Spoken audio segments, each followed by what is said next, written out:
So, hi guys! Dito naman sa video na to, papakita ko sa inyo ang procedures in black and white film processing. So, sa tank method muna tayo. Ang step 1 ko is ito. Mix the chemicals as is instructed.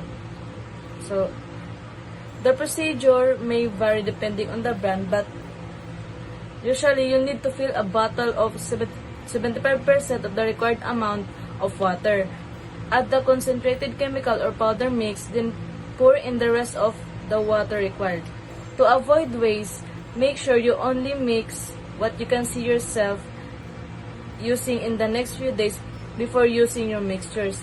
Let them sit in room temperature overnight to ensure that the chemicals sit well together. So, para hindi masayang yung chemicals na ginamit nyo, pagkatapos ng gamitin, huwag nyo itapon, ilagay nyo lang, iligpit nyo lang. So, para makatipid. Number 2, load your materials in your changing bag. Ayan siya. So, ito, optional lang to. Pwede kayong hindi gagamit na ganito at pwede rin kayong gumamit. Basta depende sa kung saan kayo mas komportable. So, a film changing bag is basically a mini dark room. It provides you with light, free environment where you can safely transfer the film from the canister to the reel in the tank. Grab your changing bag and carefully load the church key, scissors, films, tank, and film canister inside the bag. Then zip it close and put both of your arms through the elastic arm openings. So, kung mas prepare nyo gumamit ng ganito, okay lang. Pero para sa akin, mas mahirapan kayo pag gumamit pa kayo ng changing bag. So, mas buting wag na lang. And step 3, ito.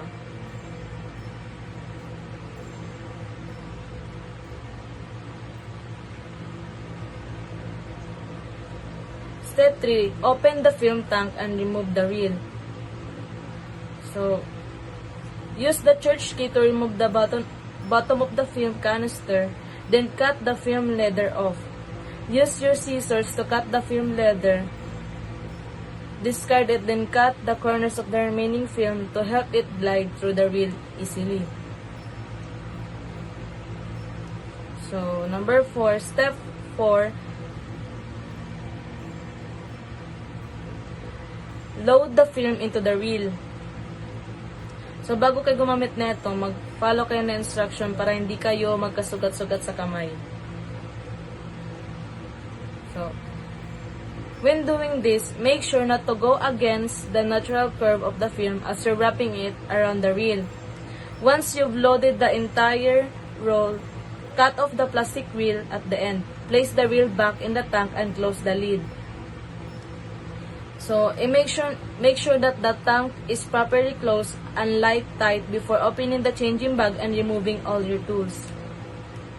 So, ang next naman nun is pre-washing or pre-wash.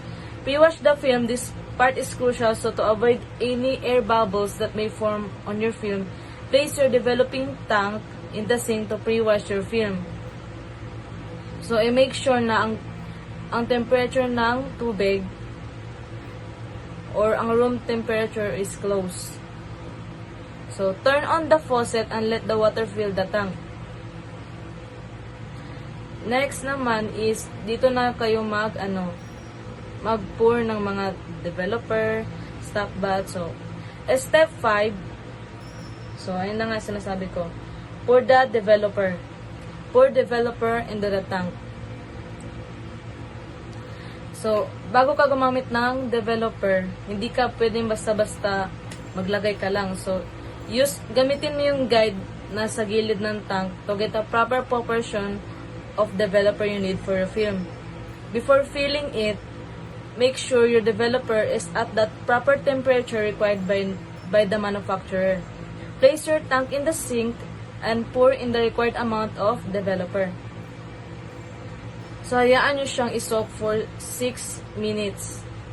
Then, shake the tank gently from side to side 10 times every 30 seconds. So, ulit-ulit mo lang gawin yun hanggang sa maubos yung oras mo na 30 seconds. So pagkatapos sa developer, sa stop bath na siya next. So, lagay mo na siya sa stop bath. So, ang procedure is, add the stop bath immediately after the developer has been completely discarded from the tank. Shake vigorously and continuously for 15 to 20 seconds. Then, pour out the stop bath under running water. Kasi yung stop bath, pwede siyang tubig lang talaga. Kung wala naman kayo nung ginagamit talaga na stop bath na parang ano siya, yung may kulay. So, kay tubig, pwede na yun. Then, next is the fixer. Fixer. So, once you poured out all of the stop bath, add the fixer to the film in the tank. Shake continuously for 30 seconds, then discard the chemical under running water. Then rinse, place the tank back in the sink and flush water through it. Remove the lid and allow the water to wash over the reel. Plunge the reel in and out of the tank every now and then. After 2 minutes, turn the faucet off. Lastly, remove the film. So, pagkatapos mong tanggalin yung film, take the film out of the reel and hang in a contaminant-free environment. So, yun na yung lahat ng steps sa tank method. So, punta naman tayo sa tray method. So, step 1, the developer is placed on the tray. So, ganito siya, that may tray kayo. Tsaka, dapat yung size sakto lang din. Find a tray and then pour the developer in it. Make sure it is deep so that the film will soak well. Para ma-soak talaga yung film doon. So, step 2 to 4, remove the film from the cartridge and start your timer and see saw or pulling up or down motion.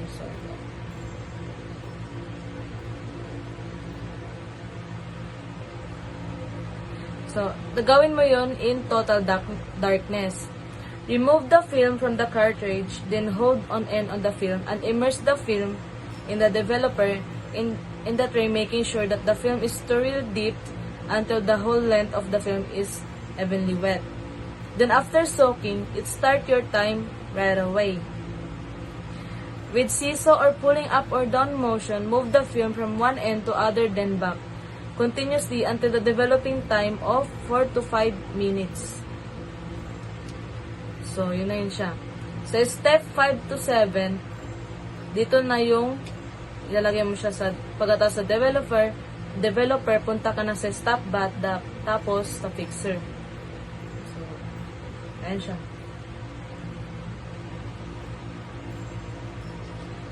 Step 5 to 7, fix until the required time is finished.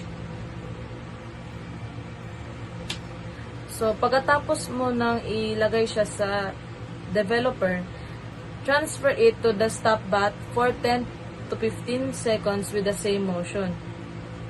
Thereafter, place the film in the fixer and execute same motion for about 5 minutes. Then, pwede mo nang buksan ang white light. So, ayun nga, sabi nga doon, pag naubos na yung oras mo, pwede mo nang buksan yung ilaw doon sa dark room. Yung white light. Kumbaga. So, step 8, washing and drying the negative. So, ito. Ito yung magiging itsura. Ayan. So, when you're done fixing and the time is up, the last step will be the washing and drying of the negatives. So, yun lang. Salamat po sa pakikinig.